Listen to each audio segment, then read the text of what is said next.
At 22:40 local time, two U.S. Air Force B-52 Stratofortresses, call signs Sassy 11 and Sassy 12, cut a straight, lawful line across the South China Sea at 30,000 feet. The kind of night where nothing's supposed to happen, and for 2 hours, nothing has. Then a radar tone screams into both electronic warfare officers' headsets at once. What the Chinese fighter, climbing up through the weather to meet them, doesn't know is that the lead bomber is carrying one piece of equipment built to make this pilot regret exactly the stunt he's about to try. The threat boards don't blink, they bloom. A single hard contact, bearing 240 55 nautical miles out and closing at better than 600 knots. That closure rate eats the distance from Dallas to Fort Worth every 3 minutes, head on. 4 seconds later, the picture sharpens into something every bomber crew recognizes instantly: a fighter radar hunting. The Intercept is on. In the cockpit, the aircraft commander keys the interphone and tells the crew to hold course. A bomber task force run lives or dies on looking as boring as it's supposed to.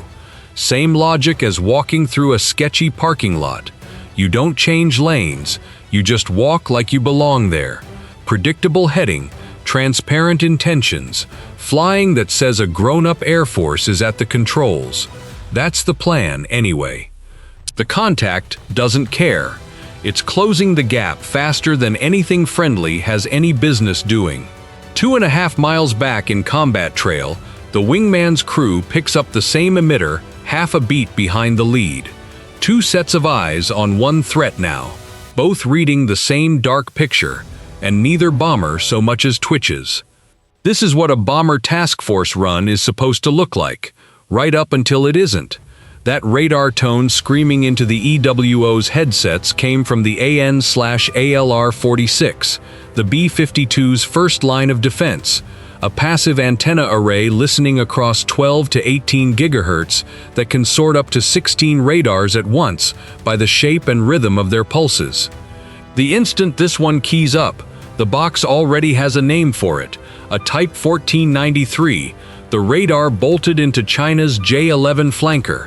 The fighter hasn't even reached visual range, and the bomber already knows exactly who's coming to the party. A few minutes later, the fighter is in visual range, and the aircraft commander pulls the undernose camera feed onto his display. There he is, the J-11 climbing out of the bomber's 6 o'clock low, twin-engine cans glowing white-hot in the infrared, like 2 coals sitting in a dark fireplace. This is the Shenyang J-11, China's reverse-engineered Su-27 flanker.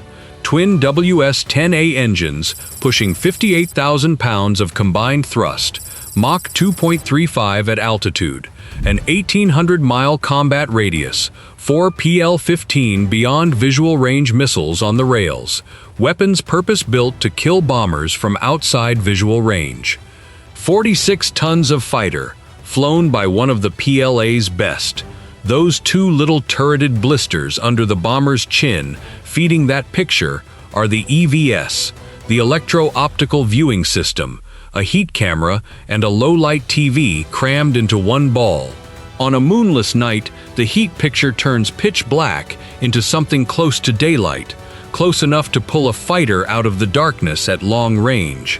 Basically a doorbell camera on steroids, bolted to the nose of a bomber, except instead of catching porch pirates, it's catching fighter jets sneaking up in the dark.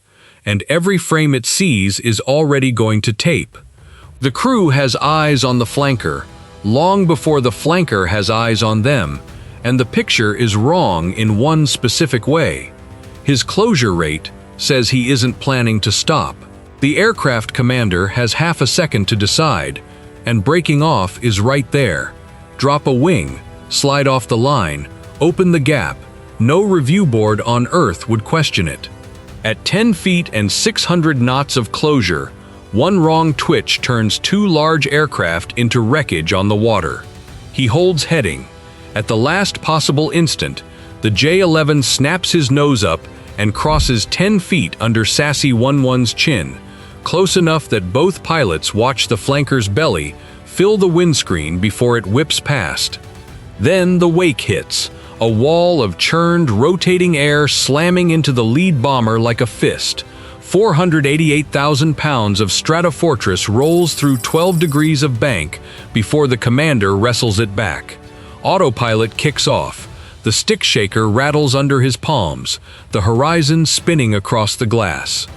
The B-52H carries 8 Pratt & Whitney TF-33 turbofans, 488,000 pounds gross weight, 8,800 miles of unrefueled range, cruising at 523 miles per hour, Los Angeles to New York, in 5 hours flat. First flown in 1961, and now slated to keep flying into the 2050s. The youngest airframe on the ramp is older than most of the pilots flying it. Number 4 engine swallows the disrupted air and stumbles, its fuel-air ratio collapsing. The computer chops fuel to keep it from cooking itself, then spins it straight into an automatic relight.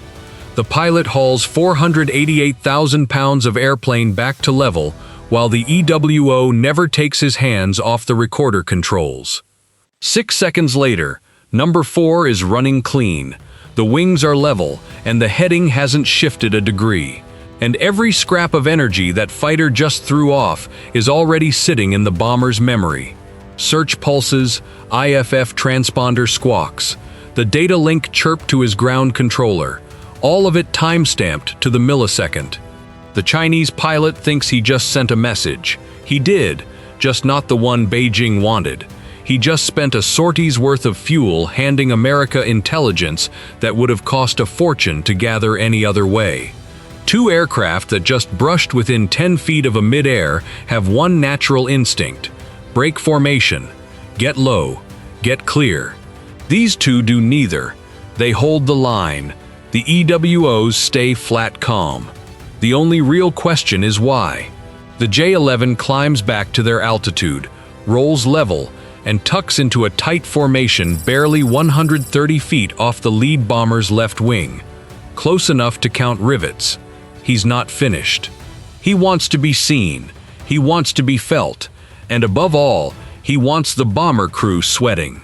From where he sits, the Chinese pilot can see exactly one B-52. What he can't see, what he isn't even considering, is the second bomber 2.5 miles back in trail, offset just enough to stay off his radar. He's decided this is a one-on-one encounter. It isn't. At that range, his airplane stops being a contact and turns into a fire hose. The EWO's spectrum display doesn't blip, it floods. Radar pulses, the IFF squawking away, a data link stream chattering back to his ground controller, every transmitter on the flanker lighting up the scope at once. Sitting behind the EWO's seat is the ALR-20, the bomber's wide-spectrum eavesdropping receiver, a wide-angle security camera recording every signal inside a 200-mile bubble and tagging each one, who's sending it, how strong, what kind. The ALR-46 shouts when something dangerous lights up. The ALR-20 just sits in the corner, cataloging the whole room. At 130 feet, the flanker isn't a guest across the room anymore. He's standing at the microphone with his pockets turned inside out. On a frequency the Chinese pilot can't even hear, the wingman's aircraft commander makes a quiet call of his own. He nudges his throttles up a couple percent and lets his bomber drift forward and inboard, gaining on the lead a few feet a second. The move hides in plain sight, far too gradual for a pilot whose attention is welded to the lead's cockpit. Over the next 90 seconds, the trailing B-52 closes from trail to half a mile abeam, sliding into a slot the flanker has no idea exists. He's boxed between 2 bombers now, and only aware of one of them. Then the wingman's EWO calls the fighter's next move before he makes it. He keys up and says the J-11 is about to break right and reposition. A breath later, the J-11 breaks right and repositions. Each bomber's antenna hears the same pulse a hair apart, and that hair is enough to triangulate his position down to the meter. It's the same trick as two cell towers pinning a phone that neither one alone could locate. The fused track refreshes twice a second, and the bearing rate across the formation gives away his next turn before he flies it. He can't twitch without being measured from two angles simultaneously, and every time he hides one side of himself, he exposes another. The flanker slides back onto the lead's wing and holds. The most thoroughly mapped airplane in the Western Pacific tonight, and the only man up there who has no idea. The undernose turret swivels and locks onto the flanker's exhaust, and as the pilot works his throttles, holding military power, a kick of afterburner, backing off again, the infrared records the full thermal signature at every setting. The heat fingerprint that turret just pulled off the flanker belongs to the WS-10A, China's homegrown replacement for the original Russian engines on the Su-27. Roughly 29,100 pounds of thrust aside, and a jet engine's heat signature is as unique as a human voice. Its exact thermal profile at military and afterburner power has been one of the PLA Air Force's most closely guarded secrets, the kind of number Beijing would much rather the West never got to measure. Imagine chasing one singer's voice for 2 decades, and then one night he walks up to your microphone and serenades you at point-blank range for 10 straight minutes. Every heat-seeking missile America fields is about to get an update, and the Chinese pilot just volunteered for the focus group. And he's collecting too. That little dome in front of his canopy is a passive infrared tracker, staring straight back at 8 glowing exhausts. So what's he actually learning? Almost nothing. The B-52 first flew when his grandfather was in grade school, and Chinese intelligence has studied this airframe more thoroughly than anything in their own inventory. He's confirming details that have sat in a technical manual since before he was born. The bombers are walking away with a vault. He's walking away with a refresher course. That's the quiet irony of the whole night. He spent tens of millions of dollars and one of his best crews to take a selfie next to a 52 Chevy, while accidentally leaving his own Tesla unlocked with the windows down. And while he preens off the lead's wing, the wingman has already reshaped the entire encounter. He just hasn't noticed yet. The J-11 peels off, snaps hard right, and drops below the bombers into the cloud deck. The wingman's infrared catches the heat spike the instant the afterburner lights, and the EWO calls it cold over their own frequency. Contact. Leads 8 o'clock low, burner lit, setting up again. He's rigging a second pass, dropping below the formation, swinging wide to the bomber's 7 o'clock, then pulling his nose up to come in off the lead's rear quarter. He's already thrown one close pass and 2 minutes of shadowing at them and gotten nothing back. Now he wants to reach in and shake something loose. He claws up out of the clouds at full military power, pitches his nose across the lead's track, and dumps scalding turbine exhaust straight down the inboard intakes. Then he levels just beneath them in a hard right bank, watching for the flinch he came for. Number 1 engine surges. The exhaust gas temperature needle jumps past redline, and number 2 surges a heartbeat later. The commander stands on the rudder as 34,000 pounds of thrust vanish off the left side and try to swing the nose around. It's a textbook gun run, except he isn't carrying guns, he's carrying exhaust. Dump enough scalding exhaust down a bomber's left intakes, and both engines on that wing choke at once, and at this weight, that much thrust loss on one side wants to roll the aircraft onto its back before the crew can catch it. Here's what just happened inside those engines. A jet engine is a fussy eater. It wants clean, smooth, high-volume air marching down its throat. Feed it anything else. Turbulence, debris, another jet's scalding exhaust, and the compressor blades stop biting, and the whole thing chokes. That's a compressor stall, a bang you feel in your chest, sometimes a tongue of flame out the intake, thrust gone in an instant. The computer chops fuel before the engine cooks itself, then spins it back up automatically. Picture a sprinter, mid-stride, taking a fist to the sternum. He isn't finishing that stride. He needs a second to catch his wind before he goes again. Dumping hot exhaust down a bomber's intakes isn't sloppy flying. It's a deliberate maneuver that can choke two engines at once on purpose. Like your neighbor pointing his leaf blower straight into your open kitchen window, except your kitchen is doing 525 miles per hour. Both of Sassy 11's engines relight inside 8 seconds. The commander catches the yaw, and the bomber never loses an inch of altitude. Up front, the pilots trade a glance but not a word. 2 compressor stalls and a clean recovery is a rough 10 seconds in a simulator, and a worse one over open water at night, and they just flew it without keying the radio once. Down at the EW station, the EWO's hand settles onto a consent switch. One flip, and the bomber stops listening politely and starts talking back. The flanker just dumped engine wash at point-blank range, deliberately, in a spot where a stall could have taken out a motor for real. The EWO has every right to throw that switch. He doesn't. That switch arms the AN/ALQ-172, the bomber's active electronic warfare suite, a combat-proven jammer that's been bending radar threats off B-52s for decades, capable of scrambling nearly every kind of radar a missile uses to find its target, several at once. Think of it as a smart speaker listening to every radar in the room, deciding instantly which one means harm, then choosing whether to jam it, spoof it, or just log it for later. At 130 feet, logging it was the right call. The moment that jammer goes active, the encounter flips from passive collection to active engagement, and the peacetime rules on a night like this are set in stone. You don't throw the first electronic punch. So he sits on his hand, and every second of restraint is one more second on the tape. This is not panicked flying. The Intercept is being handled with genuine skill, tight spacing held on a 488,000-pound aircraft in pitch darkness, hands most Air Forces couldn't match.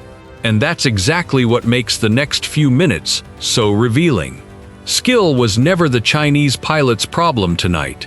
His problem is that intimidation only works on a target that plays along, and these 2 American crews are treating his best flying as background noise. They're not even impressed, they're just logging his control response times and waiting for him to run out of gas. He's spent a close pass, a formation shadow, and a face full of jet wash, and all he's earned is 2 cockpits that won't give him the slightest flinch. Breaking away to set up a third run, the Chinese pilot has no idea what just happened inside Sassy 11's cockpit. To him, the bomber's still sitting there rock steady, and the absence of jamming reads like American weakness or American gear that can't keep up. He's wrong on both counts. 2 passes down, and he's already gotten everything he's going to get. Wake turbulence off the lead, jet wash through the intakes, not a twitch out of either aircraft. He should stop here. He doesn't. The most dangerous thing he does all night is still ahead of him. The wingman's sensors catch it first. The flanker's heat signature ramps to full afterburner, both engines well past military power, a steep climb building underneath it. The Chinese pilot is pitching up hard from below and behind, and the EWO has it the moment the numbers shift. He's coming up vertical, straight between the 2 bombers. He's committing to the maneuver of the night, nose up past 30 degrees, both burners lit, climbing right through the bomber's altitude block on a track that threads him directly between the 2 aircraft. In his head, this is aggressive but recoverable. 1 bomber off his 10 o'clock open sky to his right, an exit dive waiting once he tops out. In his head, there's only 1 bomber up here with him. The climb is locked in now. A fighter rotating into the vertical at full afterburner has nowhere good to go in a hurry. He's spending airspeed to buy altitude, the same way a kid pedaling up a steep hill burns through momentum. Halfway up, He's past the point of no return. Every second he holds the climb is a second he can't simply roll level and bail out of it. Misjudge the top of a full-burner vertical climb, and the jet hangs there, nose high, with no airspeed left to fly on, the worst possible place in the sky to run out of options. The wingman's EWO has been reading his energy state since the burner first lit, and the math agrees with the geometry. He runs out of sky between the two bombers, not above them. At 26,000 feet and still accelerating, he bores up into the gap. Both bombers hold dead level on their original line, both crews' hands light on the yokes. No flinch, no correction. Two fixed points hanging in the dark, and here's the part that takes more nerve than anything the flanker is doing. The urge to edge away from a fighter climbing up through your altitude is enormous, and giving into it is exactly how a near miss turns into a smoking hole. So the crews sit on their hands and trust the brief. The flanker sears up through 30,000 feet between them, 1,000 feet of air to Sassy 1-1 off his left, 2,000 to Sassy 1-2 off his right. The wake off a fighter pulling 7 Gs in afterburner rolls clean through both bombers. Neither one breaks.